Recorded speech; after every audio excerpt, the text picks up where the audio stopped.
사도 신경으로 신앙 고백하겠습니다. 나는 전능하신 아버지 하나님 천지의 창조주를 믿습니다. 나는 그의 유일하신 아들 우리 주 예수 그리스도를 믿습니다. 그는 성령으로 잉태되어 동정녀 마리아에게서 나시고 본디오 빌라도에게 고난을 받아 십자가에 못 박혀 죽으시고 장사된 지 사흘 만에 죽은 자 가운데서 다시 살아나셨으며 하늘에 오르시어 전능하신 아버지 하나님 우편에 앉아 계시다가 거기로부터 살아있는 자와 죽은 자를 심판하러 오십니다. 나는 성령을 믿으며 거룩한 공교회와 성도의 교제와 죄를 용서받는 것과 몸의 부활과 영생을 믿습니다. 아멘. 찬송가 375장 찬양하겠습니다.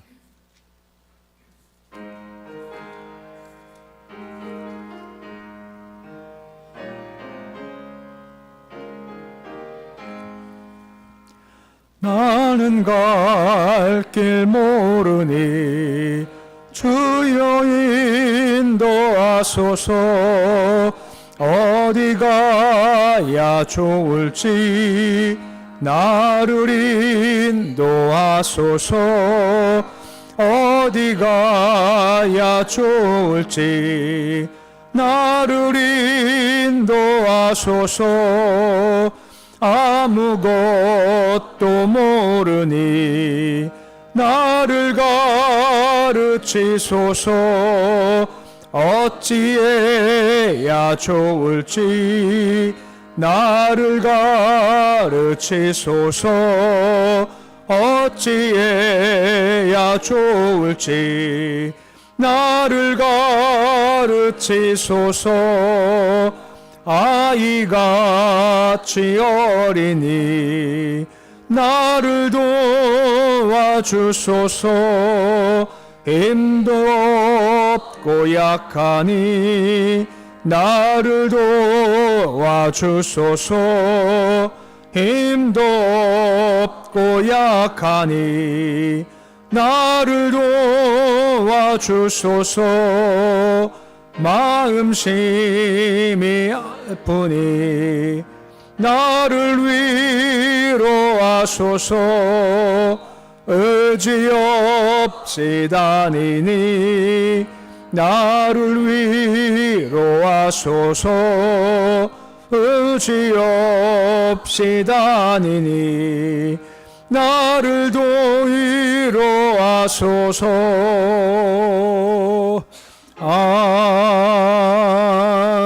아멘. 430장 찬양하겠습니다.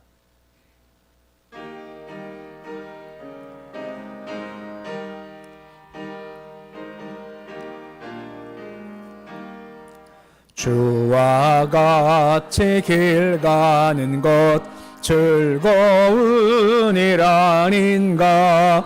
우리 주님 걸어가신 발자취를 밟겠네. 한 걸음 한 걸음 주 예수와 함께 날마다 날마다 우리 걸어가리.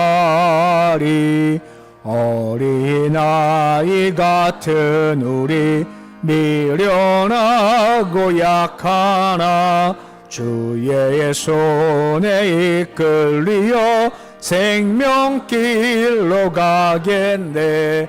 한 걸음 한 걸음 주 예수와 함께 날마다 날마다 우리 걸어가리.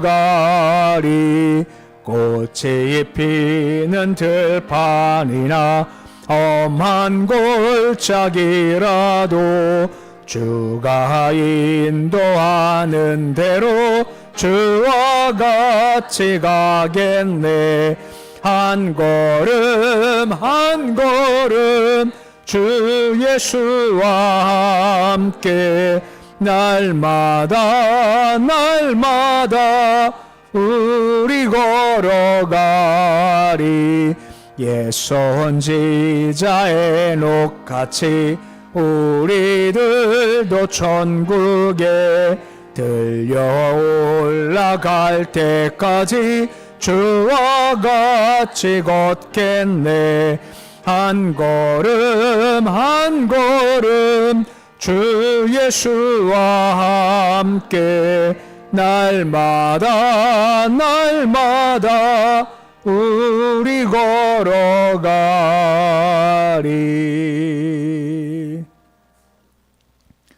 오늘 말씀은 에스겔서 8장 12절에서 18절까지의 말씀입니다. 에스겔서 8장 12절에서 18절까지의 말씀입니다. 에스겔서 8장 12절에서 18절까지의 말씀 우리 함께 봉독하겠습니다. 또 내게 이르시되 인자야, 이스라엘 족속의 장로들이 각각 그 우상의 방한 어두운 가운데서 행하는 것을 내가 보았느냐. 그들이 이르기를 여호와께서 우리를 보지 아니하시며 여호와께서 이 땅을 버리셨다 하느니라. 또 내게 이르시되 너는 다시 그들이 행하는 바 다른 큰 가증한 일을 보리라 하시더라. 그가 또 나를 데리고 여호와의 전으로 들어가는 북문에 이르시기로 보니 거기에 여인들이 앉아 단무술을 위하여 애곡하더라. 그가 또 내게 이르시되 인자야, 내가 그것을 보았느냐. 너는 또 이보다 더 큰 가증한 일을 보리라 하시더라. 그가 또 나를 데리고 여호와의 성전 안뜰에 들어가시니라. 보라, 여호와의 성전 문 현관과 제단 사이에서 약 25명이 여호와의 성전을 등지고 낯을 동쪽으로 행하여 동쪽 태양에게 예배하더라. 또 내게 이르시되 인자야, 내가 보았느냐. 유다 족속이 여기에서 행한 가증한 일을 적다 하겠느냐. 그들이 그 땅을 폭행으로 채우고 또다시 내 노여움을 일으키며 심지어 나뭇가지를 그 코에 두었느니라. 그러므로 나도 분노로 갚아 불쌍히 여기지 아니하며 긍휼히 베풀지도 아니하리니 그들이 큰 소리로 내 귀에 부르짖을지라도 내가 듣지 아니하리라. 아멘. 오늘은 말씀은 어제 말씀 이어서 환상 중 예루살렘에 간 에스겔이 본 환상에 대한 이야기가 어제와 연관돼 볼 수가 있습니다. 어제 말씀했지만 북쪽은 이중적 의미가 있다라고 했습니다. 북쪽은 하나님의 영광이 계신 곳이고 또한 동시에 북쪽에서부터 강한 군이 쳐들어오는 그런 자리라고 한 거죠. 그 영광이 든든하면 침략군을 막지만 영광이 떠나면 침략당할 수밖에 없다라고 하는 겁니다. 근데 문제가 무엇입니까? 어제 보았지만 계속 우상 숭배와 죄가 있으니까 내가 떠날 수밖에 없다라고 말씀을 하시고 그 떠남 가운데 앞으로 닥칠 큰 환란이 있다라고 말씀하고 있는 겁니다. 오늘 말씀 계속 어제 말씀 이어서 예루살렘 안에 행해졌던 여러 가지 악과 죄, 특히 우상 숭배에 대한 모습들을 계속해서 보여주고 있습니다. 12절 말씀에 보시면 장로들이 등장하게 되죠. 잘 보면 우상의 방안 어두운 가운데서 행한 것을 네가 보았다라고 말씀을 해주고 있는 겁니다. 어두운 가운데 있다는 것은 은밀하게 자행됐다라는 것을 지금 보이고 있죠. 하나님은 빛이기에 빛 가운데 걸어가야 하지만 그들이 밝은 빛을 벗어버리고 어두운 가운데 행했다 하는 상징적 의미도 함께 가지고 있고 실제적으로도 밝혀내지 않고 숨어서 어두운 가운데서 행했던 죄를 짓고 있다라고 하는 겁니다. 그들이 두 가지를 얘기를 하죠. 한 가지가 무엇입니까? 우리를 보지 아니하신다. 또 한 가지가 이 땅을 버리셨다 하는 두 가지 얘기를 하고 있는 겁니다. 그 이유가 뭐냐면 그들이 우상 숭배하게 제 백성들이 조장하도록 스스로 우상 숭배했던 사람들이 모든 것을 다 살피시는 하나님의 전지하심의 능력을 격화시키는 것이 우리 보지 못하신다. 한 가지가 뭐냐면 또 한 가지는 계속 에스겔 같은 선자 보내셔서 그리 가면 안 된다 하며 계속 말씀을 주셔서 돌아오기를 원하시지만 그들은 단호하게 우리 버리셨다 하는 겁니다. 이 두 가지 말을 통해서 우리가 딴신 선교도 괜찮아 하는 면죄부를 준다라고 하는 겁니다. 우리 못 보시죠? 못 보신다는 겁니다. 우리 버리셨지 않냐? 우리도 주를 버리고 딴신 섬길 수가 있다 하면서 다른 신을 섬길 수 있는 면죄부를 주고 합리화시키는 그들의 말을 지금 우리가 좀 들어볼 수가 있다라고 하는 거죠. 그 리더들이, 장로들이 남 백성들이 다 따라오게 하기 위해서 그와 같은 두 가지 말, 우리 버리셨다, 우리 못 본다 하는 말을 지금 함으로 말미암아 이스라엘 백성 전체를 우상 숭배로 만들어가는 모습을 우리가 볼 수 있다라고 하는 것입니다. 반대로 우리가 분명히 보았지 않습니까? 계속 선지자 부르셔서 말씀을 주시는 것은 포기하지 않고 아직까지 기회를 주시겠다라고 하는 거죠. 하지만 그들은 도대체 주를 왜 버리고 자꾸만 딴 신을 쫓아가는 걸까요? 한 가지입니다. 하나님이 내 마음에 들지 않는다는 겁니다. 오늘 반복된 말씀이겠지만 우리 오후 예배 때 예레미야도 계속해서 보겠지만 종교심은 두 가지라고 했죠. 뭘 추구합니까? 욕심은 추구하고 뭘 피하고 싶어 하죠? 두려움은 피하고 싶은 겁니다. 지금 그거예요. 이스라엘 백성들이 지금 욕심은 추구하고 싶은 마음이 있고 바벨은 두렵지 않습니까? 이거 피하고 싶은 겁니다. 그러면 하나님께서 내게 승리를 말씀하셔야죠. 승리를 말씀하지 않고 예레미야 통해서 계속 보지만 뭘 말씀하십니까? 계속해서 항복해라 라고 말씀하고 있으시는 겁니다. 그러니까 에스겔은 포로 끌려간 땅에서 얘기하고 예레미야는 아직까지 다 안 잡혀간 예루살렘에서 같은 말을 계속해서 반복해주고 있다라고 하는 겁니다. 근데 그 하나님 마음에 안 든다는 겁니다. 아니 우리로 하여금 두려움 피하게 하고 욕심 채워주셔야지 이거 뭐 하는 겁니까? 하나님 내가 싫습니다 하면 하나님을 내가 버리겠다라고 하는 것이고 그 결과 우상 숭배에 물든 그의 모습을 보게 된다라고 하는 거죠. 근데 이것이 끝이 아니라는 겁니다. 13절 말씀 보시면 뭐라 말씀하십니까? 더 큰 가증한 일을 볼 거다라고 하고 있는 겁니다. 곧 보이는 장소에서 우상 숭배했고 성전 안에서 또 안 보이는 곳에서 우상 숭배했던 것을 떠나서 더 큰 것이 있고 가증한 것이 있다라고 하는 것입니다. 그게 뭐냐? 10절을 말씀 보시면 한 우상을 얘기를 해주고 있습니다. 그 우상을 14절 말씀에서 뭐라 설명을 해주고 있습니까? 여인들이 앉아서 단못을 위해서 애곡하더라라고 10절을 말씀에서 언급을 해주고 있습니다. 그 성전 안에서 은밀한 곳에서 행했던 그런 우상 숭배를 하고 있었을 때 여인들은 성전 밖에서 다 보이는 곳에서 단무스라는 우상을 숭배하고 있다 하는 것을 지금 보이고 있는 겁니다. 이 단무스 같은 경우는 좀 익숙하지 않죠. 바알, 아세라는 좀 들어보았지만 이 단무스 같은 경우는 뜻이 생명의 아들이라는 뜻을 가지고 있고 그 내용은 그리스 신화에 나오는 아도니스와 비슷한 겁니다. 무슨 말인가 하면 아도니스라는 사람이 있습니다. 근데 여신 가운데 아프로디테가 이를 좋아했어요. 근데 문제가 뭐냐? 이 아도니스가 멧돼지에 치여서 죽임을 당하는 겁니다. 그때 아프로디테가 너무 슬퍼한 겁니다. 그러니까 제우스가 불쌍하니까 어떻게 했느냐 하면 6개월 동안은 살아서 아프로디테와 함께 있게 하고 원래 죽었죠. 6개월은 이제 그 죽음 속에서 6개월 동안 있게 하는 겁니다. 6개월은 죽음, 6개월은 어디요? 생명 가운데 살게 한다라고 하는 거죠. 죽었다가 뭐 하는 건가요? 네, 부활. 우리 식단은 부활하는 거예요. 이게 자연 순환을 얘기한다는 겁니다. 겨울철에 다 죽은 것 같지만 또 봄 되고 또 여름 되면 또 곡식이 생기지 않습니까? 지금 그거 얘기한다라고 하는 것입니다. 곧 단모스를 예곡하면서 풍년은 주고 식량 주는 것은 단모스가 주는 거야라고 하는 겁니다. 아무것도 없는 그런 겨울철 지나면 또 새싹이 피고 곡식이 있듯이 단모스가 우리 위해서 양식을 주는 거야라고 여겨서 단모스를 위해서 애곡을 했다라고 하는 겁니다.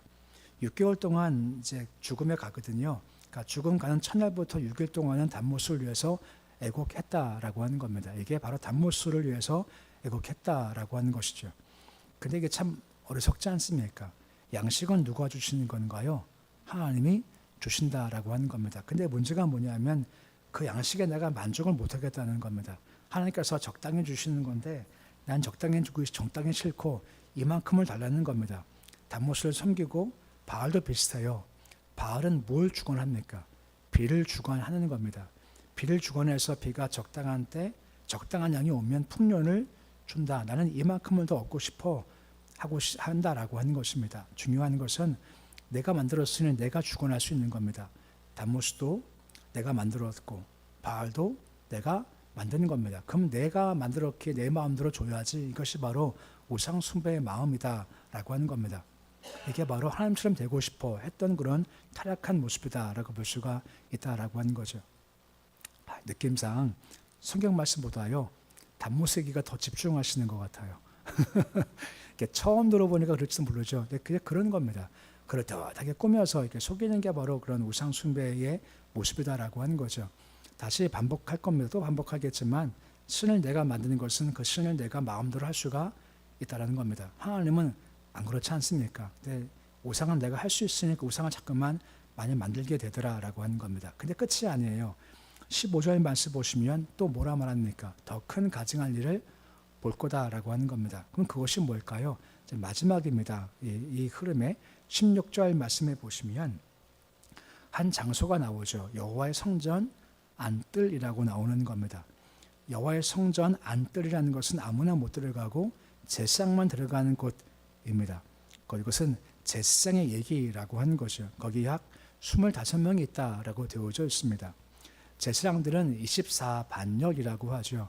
그러니까 제사장들을 모아서 총 24개를 나눴습니다. 그리고 때가 되면 제비를 뽑아 한 명씩 뽑아서 제사장 일을 하게 했죠.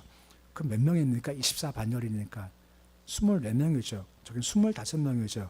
그 한 명이 누굴까요? 새벽부터 머리를 쓰시라고. 한 명은 대제사장입니다. 24명인데 한 명 하면 몇 명이죠? 25명이죠. 우리가 어제 보았던 70장로는 이스라엘 백성의 전체를 상징한다면 이 25명은 제사장들을 상징한다라고 할 수가 있는 겁니다. 직접 주를 섬겨라라고 선택된 제사장들이지 않습니까? 근데 그들도 우상 숭배에 동참한다라고 하는 겁니다. 저기 말씀 보시면 하반절 말씀 보시면 뭘 등집니까? 성전을 등졌다라고 나오는 거죠. 그러니까 주를 섬겨라라고 선택된 제사장들이 성전을 등졌다라는 것은 주님을 배반했다 하는 표시라고 한 것입니다. 배교한다라고 하는 것이고 뭘 섬깁니까? 태양에게 경배했다. 태양이 떠오를 때 경배한 것. 곧 일월 성신 숭배는 가나안 땅에 있었던 가장 깊은 우상 숭배 모습 중 한 가지였죠. 그래서 모세한테 경고하시는 겁니다. 들어가서 이것을 섬기지 마라라고 한 겁니다. 지금 우상 숭배라고 하는 것이 허접하게는 벽에다가 그림을 그리고 각장 곤충들을 그리는 것도 있고 또 우상을 숭배하는 것도 있고 만드는 것도 있고 담을 수도 있고 많지 않습니까? 이 우상 숭배가 백성들로부터 점점 쌓여 올라가서 가장 최상부인 제사장까지 다 몰돌아 버렸다라고 하고 있는 겁니다. 다시 반복하지만 그 이유가 무엇 때문일까요? 왜 우상 만드는 이유가 무엇 때문이라고요? 욕심은 얻고 싶고 두려움은 피하고 싶은 겁니다.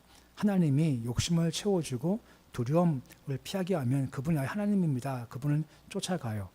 반대로 하나님이 안 채워주고 딴 신이 채워준다 그러면 그가 나의 신이다라고 하는 것이고 내가 신을 만든다라고 하는 거죠.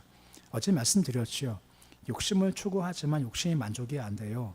그럼 자꾸만 딴 신 만드는 겁니다. 물질신 만들고 건강신 만들고 평강신 만들고 바다신 만들고 계속 신을 만들어서 계속 욕심을 채우겠다라고 한다라고 하는 겁니다. 이거 참 어리석다라고 하는 것이고 우리의 죄성을 가리킨다라고 하는 겁니다. 우리와 주님과의 관계가 무엇입니까? 우리는 피조물이고 하나님은 창조주이시지 않습니까? 우리가 주를 내 마음대로 할 수가 없다라고 하는 것이고 주께서 나의 삶을 이끄신다라고 하는 겁니다. 한 말씀드렸죠. 기도의 내용이 나 이거 할 겁니다. 도와주세요가 오르는 것이 아니라 주님 무엇이 맞는 겁니까? 어디 가야 합니까? 인도에 주옵소서. 이것이 더 맞다라고 하는 것이 이것이 올바른 관계인데 오히려 이것이 역전되어서 나 할 겁니다. 도와주세요. 이게 잘못된 모습일 수가 있다라고 하는 거죠. 문제는 이와 같이 우상 숭배 통해 주의 관계가 깨져버리니까 깨지는 신과의 관계는 결정적으로 또한 인간 관계도 다 깨버린다라고 하는 것입니다. 율법 정신 두 가지가 뭐라 했습니까? 배고픈 자가 없게 하고 억울한 자가 없게 하라. 이게 율법 정신 두 가지인데 하나님과의 관계가 깨져버리니까 우상 숭배 안 하니까 이것도 깨져버리고 말더라는 겁니다. 17절 말씀 보시면 폭행으로 채웠다라고 말씀을 해주고 있죠. 폭행을 통해서 강탈에 가서 배고프게 하고 억울케 했다라고 하는 것을 지금 보이고 있는 겁니다. 그 대신 관계가 무너지면 대인 관계가 무너질 수밖에 없다라고 하는 거죠. 세상이 왜 점점 폐역할까요? 왜 타락할까요? 물론 사람의 악함이 있지만 가장 기본적으로 주님과의 관계가 깨지니까 세상은 더욱더 폐역할 수밖에 없다라고 하는 겁니다. 이것이 흐름인 거죠. 그리고 가장 17절 밑에 보시면 뭐라 하고 있습니까? 나뭇가지를 그 코에 두었다라고 언급을 해주고 있습니다. 이게 참 해석하기 어려운 부분인데 이렇게 해석을 합니다.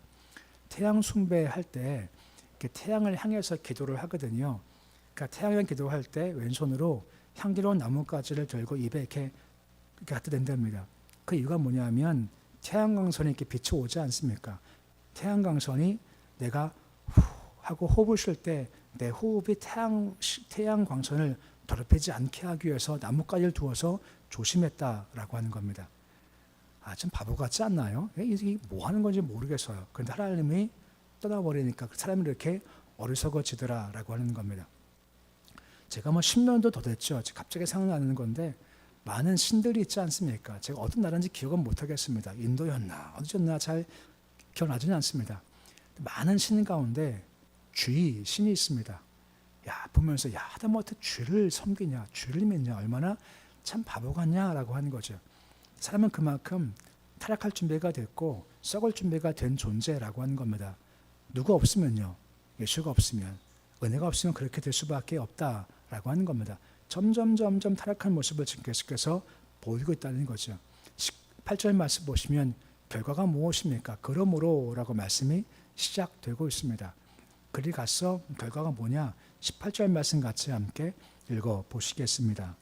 그러므로 나도 분노로 갚아 불쌍히 여기지 아니하며 긍휼을 베풀지 아니하리니 그들이 큰 소리로 내 귀에 부르짖을지라도 내가 듣지 아니하리라 합니다. 이게 8장 전체의 결론이라고 볼 수가 있는 거죠. 그러므로 반복하지 않지만 계속 죄를 짓고 우상 숭배하다 보니까 주께서 더 이상 참을 수가 없다 하며 진노를 발하시겠다는 거죠. 무서운 게 뭐라 했습니까? 불쌍히 여기지 않고 긍휼을 베풀지 않겠다라고 하는 것이고 아무리 큰 소리로 부르셔도 내가 듣지 않겠다라고 선언하고 있으시다라고 하는 겁니다. 오늘 말씀 보시면 장로들과 사람들이 자기를 합리화시키죠. 어떻게 합리화시켰습니까? 하나님 나를 보지 못하셔. 우리 버리셨어. 그러니까 일 가도 괜찮아 하면서 계속해서 합리화시키는 겁니다. 근데 근본적인 이유가 뭐라고요? 하나님이 내 마음에 맞지를 않는 겁니다. 이거 해주셔야 되는데 안 해주셔요. 이거 피하게 하실 텐데 안 피하게 하세요. 당하게 하세요. 그럼 하나님 내가 싫다. 하나님을 이렇게 내가 바꿔버리겠다. 다른 신으로 바꿔버리죠. 성전 던지고 태양신 숭배 같은 모습이 나올 수밖에 없다라고 하는 겁니다. 이게 바로 악순환이라고 하는 거죠. 너무 단순하지만 주도권은 나한테 있습니까? 주님께 있습니까? 주님께 있는 겁니다. 나에게 원하는 대로 욕심대로 가지 않고요. 두려움 피한 대로 가지도 않는다라고 하는 겁니다. 그 방향 가면 불쌍히 여기지 않고 긍휼히 여기지 않고 기도해봤자 듣지 않으신다라고 하는 겁니다. 잠언서 3장 5절과 6절 말씀 보시면 우리가 많이 읽는 말씀이 있지 않습니까? 잠언 3장 5절과 6절인데 우리 말씀 같이 함께 읽어보시겠습니다. 너는 마음을 다하여 여호와를 신뢰하고 내 명철을 의지하지 말라. 너는 범사의 글을 인정하라. 그리하면 내 길을 지도하시리라. 라고 말씀해 주고 있습니다. 명철 의지해봐야 아무 소용없다는 거죠. 범사의 글을 인정한다라고 하는 겁니다. 375장 찬송을 요즘 참 많이 부르고 있습니다. 나는 갈 길 모르니 주님 인도하소서. 이게 그 찬양의 제목이지 않습니까? 우리는 정말 갈 길 몰라요. 정말 맹인 같은 존재인 거죠. 그러기에 내가 이것이 맞고 옳아 보이고 이거 글리 가야 돼 해봤자 어리석을 수밖에 없다는 거죠. 주님 갈 길 모릅니다. 인도해 주옵소서 하고 주소권을 맡겨 드리십시오. 때로는 욕심이 충족이 안 돼요. 그래서 주의 뜻이면 가겠습니다 라고 하는 겁니다. 두려움이 계속 옆에 있어요. 그러면 이것을 하시는 목적이 있으시겠지 하고 주를 인정하고 바라본다라고 하는 겁니다. 그러면 주께서 때가 되면 주께서 불쌍히 여기시고 긍휼히 여기셔서 기도 들으셔서 인도하시고 이끌어가 주신다라고 하는 것입니다. 꼭 마음에 기억하십시오. 하나님은 하나님이시고 우리는 피조물입니다. 항상 이 차이를 인정하시고 그 뜻가운데 걷는 모습이 되실 수 있으시기를 우리 주 이름으로 축원해 드립니다. 기도하겠습니다. 아버지 하나님, 이스라엘 백성들 자기 마음에 하나님 마음에 안 드는 겁니다. 내 욕심을 채워주셔야 되고 지금 당장 정쟁 위험 두려움 제거하셔야 할 텐데 하나님이 내 마음대로 움직이지 않는 겁니다. 욕심도 안 채워줘. 두려움도 안 피하게 해줘. 어려움도 피하지 않게 해줘. 하나님을 바꿔버려 하면서 딴짓 섬기는 모습을 보게 됩니다. 사람이 그런 악함과 약함도 함께 가지고 있습니다. 하지만 하나님은 창조주시고 우리 이끄시는 분이십니다. 어떤 순간이 와도 우리가 어리석게 주를 넘어서지 않게 주님 도와주시옵시고 때로 두려움간을 거하게 하셔도 더 기도하게 하시나 보다, 더 쉽게 매일 달리라 하시나 보다 하고 더 쉽게 매일 달리게 해주시고 욕심이 있지만 욕심대로 축구되지 않고 충독되지 않더라도 주께서 더 선한 길을 주시지, 더 좋은 거 주시지 하며 주를 인정하면서 더 쉽게 가까이 갈 수 있도록 주께서 도와주옵소서. 오늘 보면 우상 숭배자 모습이 참 바보 같습니다.